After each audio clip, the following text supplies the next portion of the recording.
On March 21, 1967, dawn broke over War Zone C, a lawless stretch of jungle 90 kilometers northwest of Saigon. In a small clearing carved out of the Vietnamese wilderness, 450 American soldiers were about to face a nightmare. Hidden in the surrounding tree line, 2,500 Viet Cong soldiers prepared to attack. Their commander was confident. His elite 272nd Regiment had previously destroyed South Vietnamese units, ambushed American paratroopers, and overrun Special Forces camps.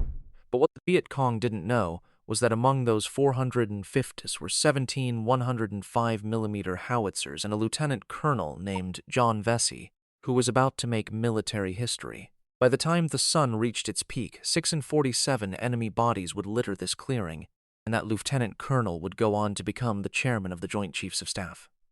This is the Battle of Firebase Gold, and for the Viet Cong, attacking it was a catastrophic miscalculation.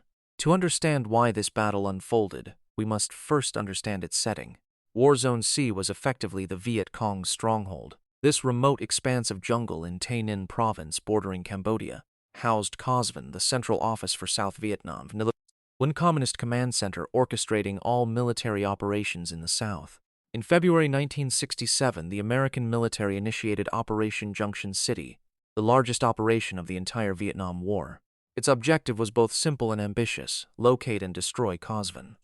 Over 30,000 troops surged into War Zone C, comprising 22 American infantry battalions, 4 South Vietnamese battalions, 17 artillery battalions, and nearly 3,000 Air Force sorties. This formidable force was intended to shatter the communist command structure decisively. However, this is where the Viet Cong made their initial critical misjudgment. Instead of retreating deeper into the jungle to evade the American offensive, General Nguyen Chi Thanh, commander of communist forces in the south, chose to confront them directly. Thanh was a hardliner, while General Vo Nguyen Giap, the legendary architect of the French victory at Dien Bien Phu, contended that a direct assault on American firepower would be suicidal. Thanh firmly believed in conventional warfare. He was convinced his elite units could defeat the Americans in a pitched battle. On March 19, 1967, American helicopters began deploying soldiers into a clearing near the abandoned village of Suoi. Their mission was to establish Fire Support Base Gold, a critical platform for the 17 howitzers that would support the ongoing operation.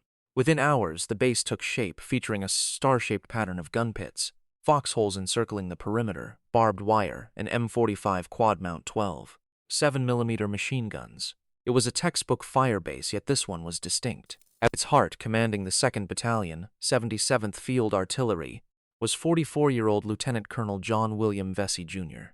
He had already earned a battlefield commission in World War II at Anzio and would one day advise President Reagan on nuclear strategy. The warning signs were evident, yet they were tragically ignored. 11 days earlier, on March 10th, the Viet Cong had attacked another firebase, Prek Cloc 2. This assault served as a dress rehearsal for the impending catastrophe. At Prek Cloc, American forces employed their howitzers in direct fire mode, leveling their guns at charging enemy infantry. They inflicted 197 Viet Cong casualties while suffering only 3 American losses. This should have served as a stark lesson. Instead, Than's forces merely regrouped and meticulously planned an even more massive assault. On March 19th, as the initial helicopters descended upon the new fire base, command-detonated explosives buried in the landing zone erupted. 3 helicopters were obliterated, 6 more sustained damage, 15 Americans were killed, and 28 wounded. This ambush was merely the prelude. The following day, March 20th, patrols observed enemy soldiers reconnoitering the fire base from the tree line. That night, a listening post reported movement in the darkness, whispered voices, and the metallic clink of weapons being prepared. 272nd Regiment was indeed approaching. The full assault erupted with devastating force. More than 650 mortar rounds, including 60mm and 82mm shells, rained down on Firebase Gold in the opening minutes of the attack. The explosions systematically traversed the perimeter, shredding sands, collapsing bunkers, and killing men instantly. Then the infantry advanced. From the eastern tree line, waves of Viet Cong soldiers emerged screaming, unleashing fire from AK-47s and RPGs. The primary assault targeted Company B on the eastern perimeter, while a diversionary attack struck the western side to prevent reinforcements. The 272nd Regiment had arrived to obliterate Firebase Gold, fully armed for a massacre. They carried 50 RPG-2 rocket launchers, 30 light machine guns, thousands of AK-47s, Browning automatic rifles captured from previous engagements, and nearly 2,000 stick grenades. Their expectation was to overrun the firebase within hours, then ambush the relief column they knew would inevitably arrive. By 7:11 a.m., barely 40 minutes into the battle, Company B's 1st platoon was overrun, and the enemy had breached the perimeter. An Air Force forward air controller, orbiting overhead in his tiny spotter plane, urgently called in F-4 Phantoms loaded with napalm. They dropped their ordnance perilously close to American positions, incinerating Viet Cong soldiers caught in the open. Yet, the napalm proved insufficient. The Viet Cong continued their relentless advance. By 7:50 a.m., Company B was critically low on ammunition. The captain on the ground made a desperate, unthinkable call. He needed beehive rounds fired directly into his own positions. Such was the enemy's proximity. At 8:15 a.m., a platoon from Company A, previously on ambush duty outside the perimeter, made the audacious decision to fight their way back through enemy lines. They charged directly through Viet Cong positions, miraculously reaching the firebase alive to reinforce the beleaguered defenders. By 8:25 a.m., the northern perimeter was breached. One of the Quad 12 7mm machine gun positions was overrun, its crew destroying the weapon with thermite grenades rather than allowing it to fall into enemy hands. The Viet Cong were now within 15 meters of the artillery guns, and just 5 meters from the medical aid station where wounded Americans lay helpless. It was at this critical juncture that the Viet Cong's gamble transformed into a catastrophe. Lieutenant Colonel John Vessey moved to the gun line. Around him, 14 of the 17 howitzers had been damaged by the relentless mortar fire. Unfazed, Vessey personally rallied his artillerymen, organizing hasty repairs under intense enemy fire. Within minutes, all but 3 guns were operational once more. Then, Vessey executed an action that would earn him the Distinguished Service Cross, the Army's second highest decoration for valor. He ordered his guns to fire beehive rounds at point-blank range. The beehive round was specifically designed for such a nightmare scenario. Officially designated the M546 Apers, it was essentially a massive shotgun shell for a howitzer. Inside each round were 8 tiny steel flechettes, tiny finned darts that would spread into a devastating cone of death upon detonation. Typically, beehive rounds were fired with time fuses set for airburst. However, Vessey's crews had no time for calculations. They disabled the timers and leveled their 105mm howitzers directly at the advancing enemy. They were about to fire these massive artillery pieces like shotguns point-blank at human beings just 75 meters away, sometimes as close as 50 meters, and even as near as 15 meters. Imagine 8,000 steel darts traveling at nearly 1,000 meters per second, transforming a 105mm howitzer into arguably the deadliest close-quarters weapon in military history. That morning, Vessey's artillery battalion fired 40 beehive rounds. When they exhausted their beehive ammunition, they switched to high-explosive shells, still firing horizontally into the charging enemy. By the battle's conclusion, they had expended over 2,000 rounds of artillery at point-blank range. Veterans who survived that day described finding Viet Cong bodies stacked in layers within the foxholes. The flechettes had ripped through rank after rank of charging soldiers. One survivor later wrote that the foxholes resembled mass graves, bodies piled 3 and 4 deep from the carnage. For his extraordinary actions that day, John Vessey was awarded the Distinguished Service Cross. His citation reads, "With complete disregard for his own safety, Lieutenant Colonel Vessey repeatedly moved through the firebase, encouraging his men and directing their fire. When the perimeter was breached, he personally led counterattacks to restore defensive positions. For the men who survived that morning, the memories never faded. Paige Lanier, a munitions officer with the 2nd Battalion, 77th Field Artillery, personally resupplied the guns with over 2.0 artillery rounds and 41 beehive rounds during those desperate hours. More than 50 years later, at a memorial ceremony, Lanier reflected on the battle's enduring significance. We look to it as a memorial service. It's not something to really celebrate. We all feel very much for our soldiers that we lost, and we also remember all the soldiers we have lost since then. Lanier's poignant words remind us that behind every casualty figure lies a profound human story. However, on that harrowing morning in March 1967, The men at Firebase Gold were not contemplating memorials. They were fighting for their very survival, and finally, help was en route.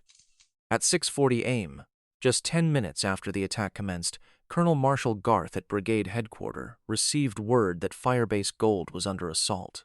He immediately commanded every available unit to converge on the firebase, though reaching it would prove arduous. The 2nd Battalion, 12th Infantry, led by Lieutenant Colonel Joe Elliott, had marched 4 kilometers from the firebase the previous day. Upon receiving the call, they immediately turned around, pushing through dense bamboo jungle towards the sounds of battle. The Viet Cong had anticipated this. Enemy security elements attempted to block their advance, snipers harassed them, and mortar rounds fell upon their column, yet Elliott's men pressed on. They treated their wounded while marching, never pausing. In less than 2 hours, they traversed 4 kilometers of hostile jungle under fire. One veteran later articulated the urgency. The message was that unless we reach the assailed units, over 300 of our fellow soldiers would be killed or worse. At 9 a.m., the first elements of the 2nd Battalion, 12th Infantry, burst through the tree line on the southwestern edge of the firebase. They immediately launched a counterattack, driving the Viet Cong back from the breached perimeter. However, the true turning point arrived just 12 minutes later.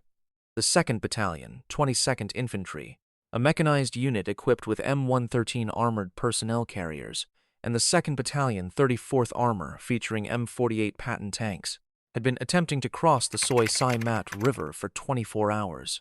When news of the attack reached them, they finally devised a solution. Their approach was a testament to American improvisation.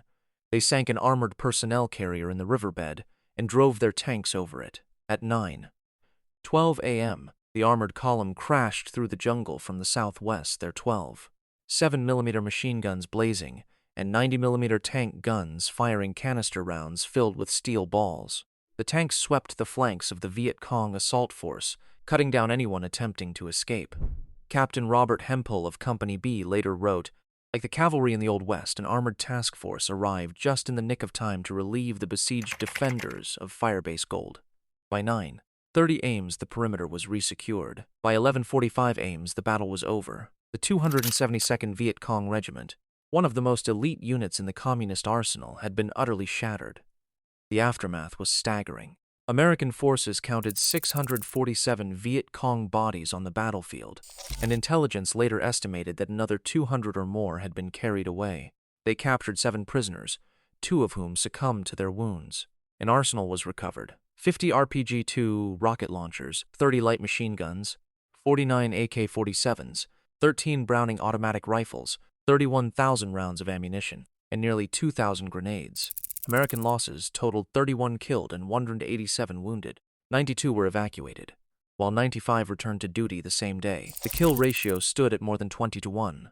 That afternoon, bulldozer tanks dug 2 mass graves. Veteran Mario Salazar later recounted, by noon of the 21st, 647 enemy bodies were collected and placed in 2 huge common graves dug by tanks with optional bulldozer blades. I remember eating my lunch of cold sea rations, with my feet hanging over the edge of one of the graves. Later that day, General William Westmoreland, commander of all U.S. forces in Vietnam, arrived by helicopter to survey the battlefield. What he witnessed affirmed his strategy of attrition. If the enemy could be enticed into attacking American firepower, they would be annihilated. The 3rd Brigade, 4th Infantry Division, and all attached units received the Presidential Unit Citation for extraordinary heroism, an award equivalent to every man in those units receiving the Distinguished Service Cross. So, why was attacking Firebase Gold such a monumental mistake? Firstly, there was the tactical failure. The Viet Cong gravely underestimated the devastating power of artillery at close range. The 17 howitzers, firing beehive rounds, transformed the firebase into an inescapable death trap. Their plan was to swiftly overrun the position and then ambush the inevitable relief column. Instead, the relief column broke through every blocking position, and the attackers were massacred. Secondly, they disregarded their own prior warning. Just 11 days earlier, at Pret Clock 2, they had witnessed precisely what American artillery could achieve in direct fire mode. Yet, they attacked again, employing the same tactics, leading to the same, but far more catastrophic result. Thirdly, they played directly into American strategy. Westmoreland sought to lure the enemy into massing for attacks on fortified positions. He desired battles of attrition where superior American firepower could achieve lopsided kill ratios.